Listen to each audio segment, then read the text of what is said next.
के बाद राजनीतिक पारा चढ़ गया है। एनडीए और विपक्ष आमने सामने हैं। सत्ता पक्ष दावा कर रहा है कि विपक्ष के 15 सांसदों ने क्रॉस वोटिंग कर सीपी राधाकृष्णन की जीत पक्की कर दी। तो वहीं विपक्ष सवाल उठा रहा है कि एनडीए के 15 सांसद मतदान में गायब क्यों थे या फिर उनके वोट अमान्य क्यों हुए। और इस राजनीतिक जंग में सबसे बड़ी नजरें महाराष्ट्र पर टिक गई हैं।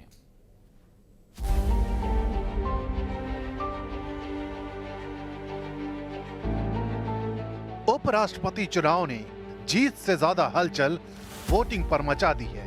एनडीए कहता है विपक्ष में सेंध लग चुकी है, 15 सांसदों ने क्रॉस वोटिंग कर दी। उधर विपक्ष सवाल दाग रहा है, एनडीए के ही 15 वोट कहां डूब गए। गैर हाजिरी या अमान्य वोट ने सत्ता पक्ष की किरकिरी कर दी। लेकिन असली खेल वही है जहां से हर बार सत्ता के समीकरण तय होते हैं। महाराष्ट्र चर्चा तेज है कि 6 से 7 सांसद यहां से एनडीए की तरफ चले गए। बीजेपी मानी जाती है ना उसके लिए, दूसरों के घर तोड़ना फोड़ना ये उनका काम है, धंधा है, धंधा अंडरलाइन खरीद लेना लोगों को। 15 की क्यों बात करते हो आप, 30 की बात करो ना।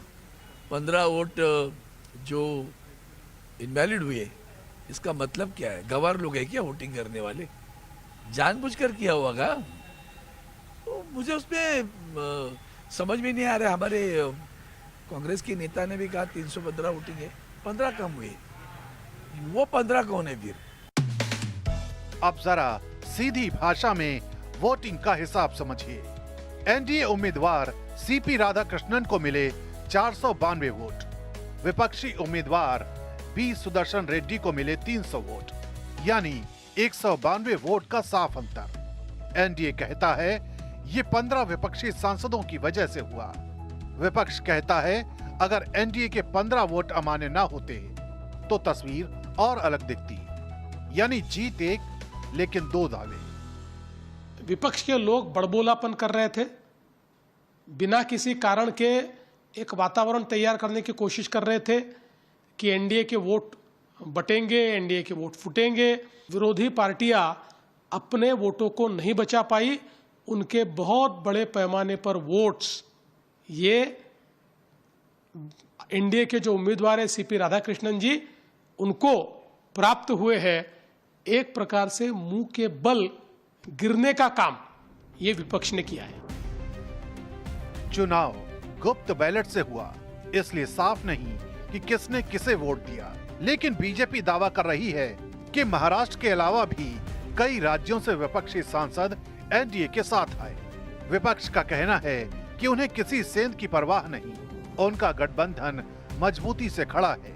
यानी एक ही नतीजे पर 2 सियासी कहानियां गढ़ी जा रही हैं। खरीदने में माहिर है तो, और या तो खरीदने से या जो एजेंसीज है अपनी एजेंसीज को दुरुपयोग करके दबाव करके करते हैं। मोदी जी का नेतृत्व जिस प्रकार से वो गए 10 साल भारत का नेतृत्व कर रहे हैं, जिस प्रकार की उनकी नीतियां है, जिस प्रकार से डेवलपमेंट का काम मोदी जी के नेतृत्व में चल रहा है, आज अपोजिशन बेंच के एमपीज भी उनके काम से प्रभावित होकर उन्होंने सीपी राधाकृष्णन जी को वोट दिया। साफ है उपराष्ट्रपति का चुनाव महज औपचारिकता नहीं रहा, ये एनडीए और इंडिया गठबंधन की ताकत की जंग बन गया।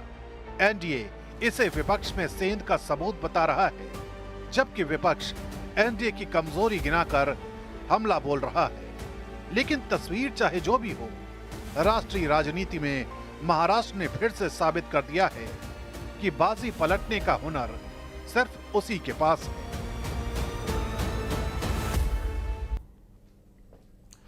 और सीएम डॉक्टर मोहन यादव ने आज एक ऐसा बयान दिया जिस पर सियासत शुरू हो गई है। सीएम डॉक्टर मोहन यादव ने कहा कि हम तो गायें पालने वाले लोग हैं, लेकिन कांग्रेस के लोग बड़े बड़े कुत्ते पालते हैं। कांग्रेसियों ने गाय को छोड़कर घर में कुत्ते पाले हैं। कांग्रेस वालों को उनके कुत्ते मुबारक हों। लेकिन हम हमारी गौ माता की सेवा करेंगे। और अब इसी पर छिड़ गई है बहस।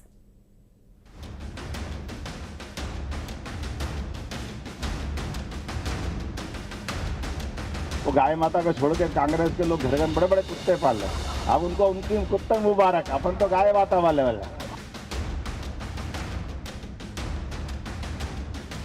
आज गाय सड़क पर घूम रही है, उसके पुनर्वासन के लिए क्या किया गया? कौन ऐसा कांग्रेस का नेता था जो अपने आप को गर्व से गाय वाला कहे?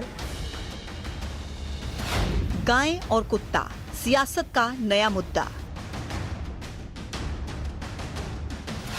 सीएम का बड़ा बयान मचा सियासी घमासान। ये गाय आपको रखना, ये गाय माता को रखना, ये अपनी सरकार। लोग कुत्ते पाले कांग्रेस के नेता, उनके घर में क्या है? कुत्ते। अपन तो गाय पालने वाले है कि नहीं? क्या पालना चाहिए बताओ? 33 करोड़ देवी देवता का वास जहाँ हो, वो गाय माता को छोड़ के कांग्रेस के लोग घर घर बड़े बड़े कुत्ते पाल रहे। अब उनको उनकी कुत्ते मुबारक। अपन तो गाय माता वाले है कि नहीं है? कांग्रेस को कुत्ते मुबारक, हम तो हैं गौपालक। कांग्रेस ने सरकार बनाई थी, 15 महीने में 1000 गौशालाओं का निर्माण किया था, आपने देखा। आज गाय सड़क पर घूम रही है, उसके पुनर्वासन के लिए क्या किया गया, उसके पुनर्वास के लिए क्या किया गया, सवाल भारतीय जनता पार्टी की सरकार पर खड़ा है। सिर्फ कहने से नहीं होगा, आपको करना भी पड़ेगा। मुझे कांग्रेस ही बताएं कि आज तक कौन ऐसा कांग्रेस का नेता था जो अपने आप को गर्व से गाय वाला कहे? इनको तो लगता था कि इनकी वोट बैंक नहीं छिन जाए। तो हम गाय वाले भी हैं, हम सनातन वाले भी हैं और हमें गर्व है। और कांग्रेस की जितनी भी कारीगुजारी है वो इन सब से बाहर आती है, इसीलिए ये बौखलाते हैं। सीएम डॉक्टर मोहन यादव ने शाजापुर में कहा कि हम तो गाय पालने वाले हैं, ये कांग्रेसी हैं जो बड़े बड़े कुत्ते पालते हैं। अब सीएम के बयान पर घमासान शुरू हो गया है।